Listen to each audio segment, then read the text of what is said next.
Ladies and gentlemen, today we present to you a real estate Vindaloop. It all starts when a white person lives underneath of the India Buddy Boys. Eventually, Team India gets mad and no longer wishes to deliver a fresh tasty pizza right to your door on the Explorer.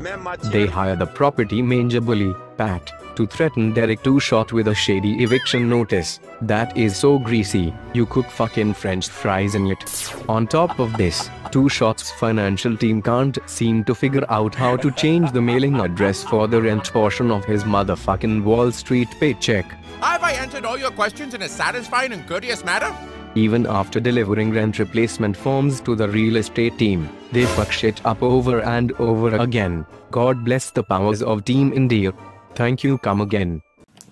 Basically, if you're taking over for her, my question is that if the eviction is pretty weak as it is, I mean, like, for smoking, right? I mean, like, I've lived here 8.5 years. I mean, we both know I didn't just start smoking last month. Also, if I have been smoking, where have I been smoking this whole time? In some imaginary place? We both know that's not real either. One day, they were like, you know what? We're mad at Derek, obviously about this hose and these repairs they didn't want to do. Then they made up this dumb eviction notice that Pat was very happy to go about doing for reasons that I can only imagine.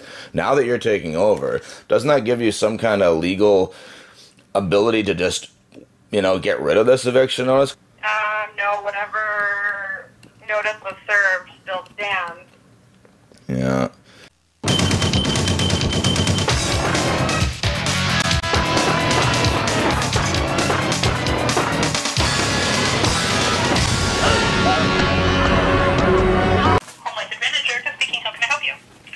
Hi, my name is Craig Schwartz. And I received a call from Victoria earlier. If I could talk to her again, hopefully?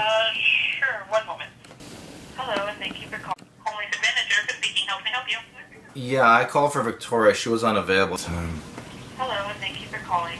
You have reached Victoria Flack with Home Life Advantage Realty. Like, am I a fucking client here, or am I just some piece of a dream stuck within a dream? Good afternoon, Home Life Advantage.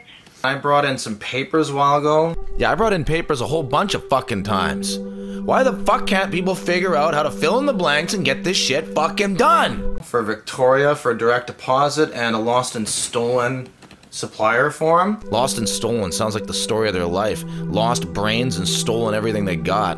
She phoned me back last Thursday, I think, saying that the address had not been changed from the old Mission location to the newer Abbotsford location. If you look at the name! I went back to get some replacement forms that she had requested. All she had to do was cross out the address and write in the current address and it would be fine with them. And that's coming from the supplier office too, so there should be no problems. You'll have to talk to Victoria about it. There's nothing I can do about it. Okay, where's Victoria right now? She's not in the office right now. I can page her for you though. Pager? What is she, your drug dealer in the 1990s? If Elon Musk were here, he'd have this shit telekinetically delivered in a snap of a second and build 2 rockets at the same time. Yeah, since she doesn't respond very often, maybe you could page her and give her that message, because all she has to do is really write a little line through that number and then write other numbers in, and in a few seconds, the entire problem is finished and she can get the money. Yeah. You're changing an address. You're backspacing over some words and writing new ones in. Done. Figure it out. So you can tell her that, right? Yeah, it'd be better if it came from you. Yeah, I know, but if I can't actually get a hold of her, then it makes it easier because you're more connected with her, is what I'm thinking. Just in case. I'll page her that. Yeah, how much is that going to? Hi, I'm calling about Victoria. Is she in the office right now? No. Okay. Victoria Schultz or Victoria Flack? Flack. Yeah, no, she's not in the office. You know, their policy seems like this. Nobody can do anything except Victoria, who doesn't even exist. Like, it's just a win-win situation. You feeling me? Okay, Have you tried sending her an email? No, I have not. Yeah, you're better off to send her an email with all your information in it. Hello, customer service, this is Steve. Hello, this is Steve with customer service. No, my friend. I am Steve with customer service. Isabel has to leave. Hello, we're now joined live by Tony Lama. Tony, how you doing? Actually, this is not Tony Lama. This is brother Edward Longhorn. Sorry, Edward. Hi. Longhorn. Shouldn't your last name be Lama? No, my name is Longhorn because we had different fathers from different mothers, north of 60. I see. Now, we're going to talk about your involvement or knowledge of a property manager named Pat Robinson. Yeah, I had some experiences with her up north, across the vast horizons of Nunavut. Yeah, those were some tough times. We were living about, 2 million prairie dogs away from the next residential settlement. Wait a minute, prairie dogs, 2 million? Yeah, well, prairie dogs is just one of our native measuring formulas. Like for distance. So if Jimmy Raccoon threw his spear a little high over the caribou, we'd say you gotta throw that a couple buffalo legs higher. Makes sense now. Anywho, Pat, she was a rough tumbler. She'd always come in saying we didn't have the rent and she'd have to drive such a long ways through the cold. Then I'd have to tell her, it's being delivered by sled from the northern parts of Ontario. Then we'd try to give her a contract in the trust of 2 rising moons. We'd call it 2 Rising Moon Realty. And those sled operators, they weren't easy to negotiate with. We'd have to give them a couple crates of alcohol, 2 6 of 40. And then they'd come graciously. Yes, of course. I heard about these things before. Hello? Hi, Derek, it's Pat. Oh, hello. Well, the idea is they told me that I need to start getting direct deposit to you guys. Direct deposit, genius, because then there's like a bank record rather than some fucking mysterious old school package sent by a sparrow, sent in biblical times, that no one can fucking track without some kind of tracking number that nobody knows. So I talked to Mike about that, and he's gonna have Victoria help me start that out, and we're gonna go to Abbotsford today. Okay, but the owners upstairs want you to move out. The owners upstairs don't have enough brains to want anything. All they do is knock on the door thinking there's pot smoke or go in circles over and over again like mindless zombies mowing the fucking lawn 80 times a week. What are you calling for? What was your question? Okay, Michelle's phoning me and asking me what's happening because the owner is phoning the office and wanting July and August payment for the rent.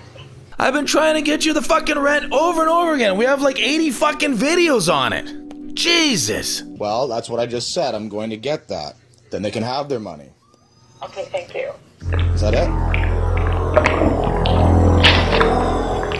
Please, and something about some papers. Something about some papers? From me? No fucking shit, lady. Yeah, those are dispute resolution papers. They don't go to those people. They got nothing to do with it. Then why does my form from Residential Tenancy Branch say it is supposed to be delivered to Jesse Chima? Well, because you did it against Jesse Chima. Jesse Chima has nothing to do with it. Well, what? Then why were we not made clear about all this originally? Uh-oh. I'm fucking weakening here. They got me. They fucking tricked me, man. Oh, shit. Well, I thought you knew what was going on. We evicted you, and you're gonna get a 10-day notice. I'm gonna get a 10-day notice? You're gonna get a fucking spanking. In the next day or so, because we need rent or get out. Do one or the other. This is all gone far now. And you're smoking. She got pictures, sent me pictures of you smoking, and demented. They want you to move. I don't know why you don't want to move, Derek. You're not paying the rent. I'm not. The rent has been delivered to the wrong address. We didn't figure that out because Michelle didn't tell us. Well, it's your old address, Home Life's address in Mission. Just fix it and get it to us. You're a month behind. Well, I already gave you a form, actually, and you lied about going to the office with that form. Stop saying I'm lying. You lied. We've taken the form over there. No, you didn't. They've told me 2 times that you have not even set foot in their office. Yeah, you fucking liar. They told us so. We put it through their mailbox. You put it through their mailbox. Yes. It's not the landlord, it's a property manager who handles the money for the landlord. So it's basically the same thing. So I brought it to her. Then she was supposed to sign it and take it back to you. She said she took it to you. Hasn't. What? She hasn't. I don't have it here. They don't have any record of you. I'm not explaining nothing. This is not my responsibility. Why are you calling me if it's not your responsibility? So Jesse and them said they had to call the police on Saturday. They didn't have to call anyone. Talk to Pat. I already talked to Pat. No, don't touch that, my dog. I was giving the papers to them because they're the landlords. That's who I was supposed. No, they're not the landlord. Home Life Glen Air is the landlord, and they told you that. They told me that today, actually. I'm serving this package on behalf of Derek and Home Realty from the residential tenancy. It's a legal documentation for what? The eviction, disputing it. You have to take it for conference. I don't want it. No, you have to take it. You have to take it. Shit. What is that? And if you look at the papers where you have to move out, it's all under Home Life. It's all under Home Life. Yes, but Jesse is the property owner. That's where the money goes. Nothing to do with this. You don't pay your rent to this. They said the reasons for us getting evicted were for smoking on Jesse's property and arguing with Jesse. Therefore, if they're the ones evicting me, they're the landlords and they're the ones who made the decision. With all this fighting, just move off. You are the one doing the fighting. I'm answering your questions. Why do you want to stay there when they don't like you? And they don't. This is Steve. In the next day or so, because we need rent or get out. Do one or the other. This is all gone far now. And you're smoking. She's got pictures, sent me pictures of you smoking and demented. They want you to move. I don't know why you don't want to move, Derek. You're not paying the rent. I'm not. The rent has been delivered to the wrong address. We didn't figure that out because Michelle didn't tell us. Well, it's your old address, Home Life's address in Mission. Just fix it and get it to us. You're a month behind. Well, I already gave you a form, actually. You know, Pat, she was with the Scottish militia, the St. Paddy Pattersons, and then they didn't take kindly, so they called us rent dodgers, and they wanted to fight us. And, then they threatened to confiscate our PlayStation and our hockey sticks. So we were in a little bit of trouble, right? So we just made a couple calls to the west, and Jordan Tutu received word. And then with the speed of a heroic eagle, he was able to gather a man named Robert. And Robert, he's part of a group called the Redbone Reservation Rowdy Boys. Oh, the RBRB. Dangerous, very dangerous organization. These guys, they sell, everything from, good shin pads, helmets, elbow pads, Easton hockey sticks, and crack. Crack cocaine. Yeah, they get synthetic crack from underground laboratories in Ethiopia. Basically, these guys are so skinny they can't handle themselves. So what they do is they get a squadron of Ethiopians. They get 10 of them to sort of join together and put a big trench coat on. So it looks like one really big guy. They call them the Ethiopian Trench Coat Transporting Cartel. It sounds very dark and mysterious. Please continue. And the Redbone Reservation Rowdy Boys, when they come up to the cabins of the St. Paddy Pattersons militia, because when the door gets answered, they're swinging badgers and they got muskrat bombs. And Robert was there too, and he was wearing his Wolverine boots. Couple kicks from that, and it feels like Jean-Claude Van Damme with bad constipation. And you're really sorry. Sit in the penalty box for 5 minutes in a game. So you got your dispute figured out? Well, that's right, we did, because that's the court of law in the north of 60. 60 a 40 and a 40 a 60. I have no idea what you're talking about. Well, you will soon learn the ways. So what have you done with the extra money after you've been able to sort this out with Pat? Well, of course, we got an ice rink and a Zamboni, lots of new hockey equipment, and a shit ton of bannock. Very nice. This has been me talking with Edward Lama. Fucking Longhorn. Sorry, Longhorn. Fucking busty with a bobcat. Easy now. They don't want you living there. We've asked you to move off. I know you've asked me, but they don't. We can stay here till December 6th for arbitration, actually, because there is a conference hearing in December 6th. There is no confirmation. I'm the property manager, and I've got no papers saying that you ain't no fucking manager, and you never been no manager. All you are is a dinky-doo poo-poo. The papers are sitting right out front of Jesse's door. Why don't you come pick them up? I gave them to him because those papers said Jesse Chima. I'm going to come and get them, and we're going to say we're Mr. Chima. Wait, what? And we're going to say we're Mr. Chima. You're going to say you're Mr. Chima? Okay. And we're not your property manager. When are you going to come and get them? I'm not. Wait, what? You're not? The papers are sitting right out front of Jesse's door. Why don't you come pick them up? I'm going to come and get them. When are you going to come and get them? I'm not. Because you're not doing the right thing. I'm doing everything that I've been told to do, okay? You're going to get a 10-day notice to move off the property. I'm going to deliver it. What is the 10-day notice for again? For no rent paid. Well, the rent can get paid to you. We are going to go and get it... You're going to get it 6 months from now, 2 months from now, 3 months from now. No, the reason it was never paid was because it was being delivered to the wrong address. You know, you had all the responsibility and time to tell them or me that you had changed addresses and there was a no-forward policy on there. And Michelle, you knew that. Okay? Michelle told me that. Michelle told me that. I know. I'm not staying there till December 6th because you know what? We don't have to move till December 6th. Get you off the property. What's that? And Jessica Chimas are not your property managers. So you know what? You screwed up. You got to the wrong people. Doesn't matter. RTB have already told us that they cannot kick us out till a hearing on December 6th. Leave. Talk to Victoria about it. There's nothing I can do about it. Okay, where's Victoria right now? She's not in the office right now. The papers are sitting right out front of Jesse's door. Why don't you come pick them up? I'm going to come get them. When are you going to come and get them? I'm not. Stop saying I'm on. I'm calling about Victoria. Is she in the office right now? No. The papers are sitting right out front of Jesse's door. Why don't you come pick them up? I'm going to come and get them. When are you going to come and get them? I'm not.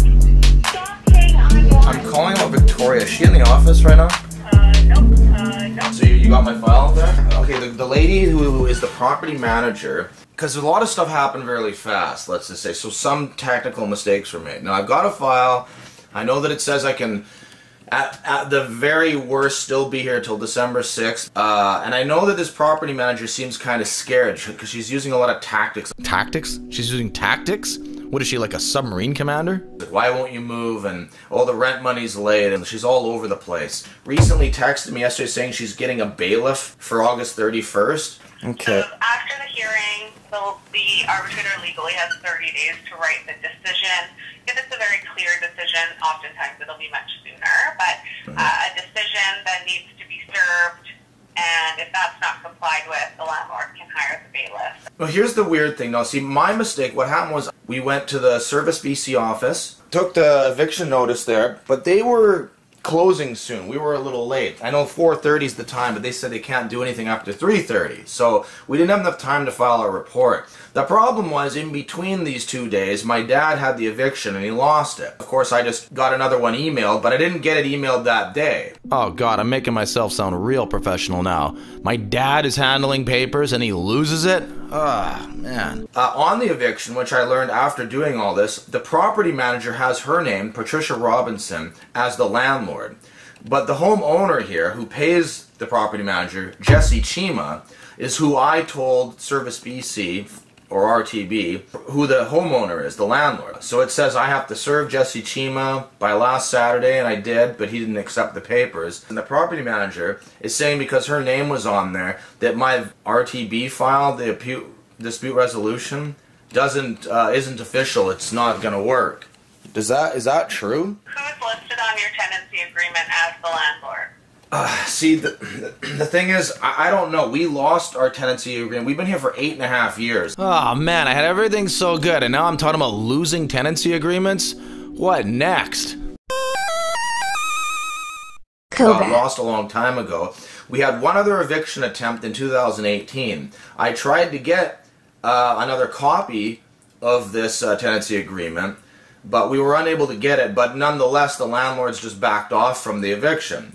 This time, here we are again, and they're not going to give me another copy of the tenancy agreement. They're not going to cooperate with anything that's going to help us. Yeah, they're not going to cooperate, so they're the bad guys again. And when I was asking them for help, their home life business, in the week leading up to this, they never told me to bring that stuff to home life with my appeal. They only said that on Monday after the deadline had passed.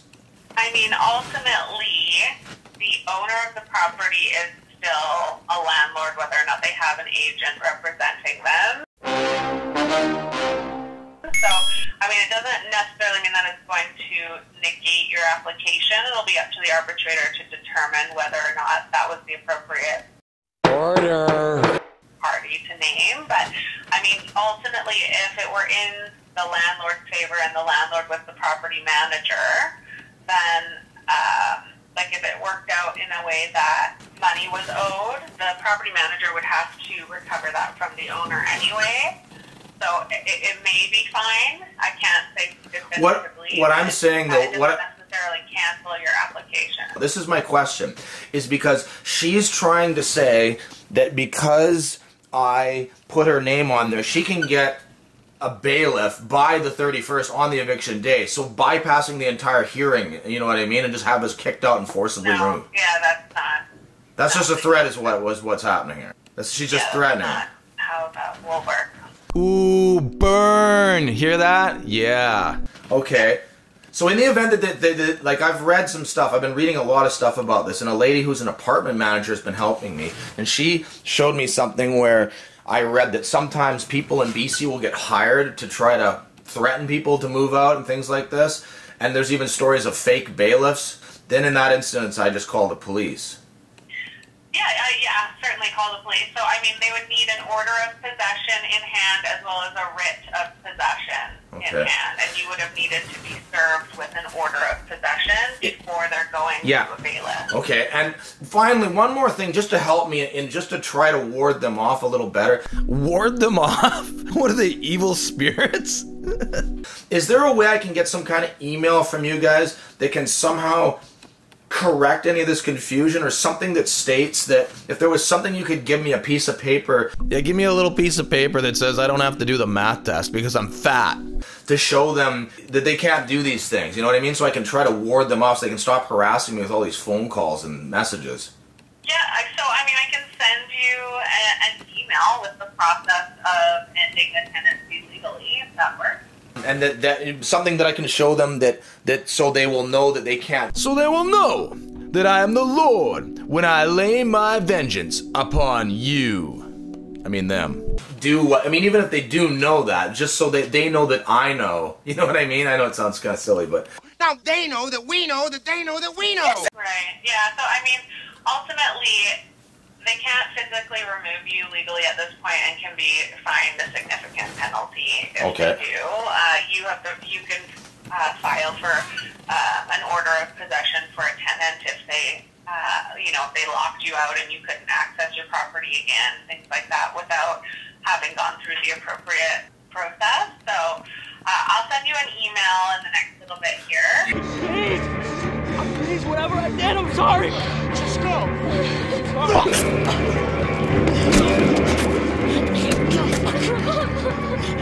sorry.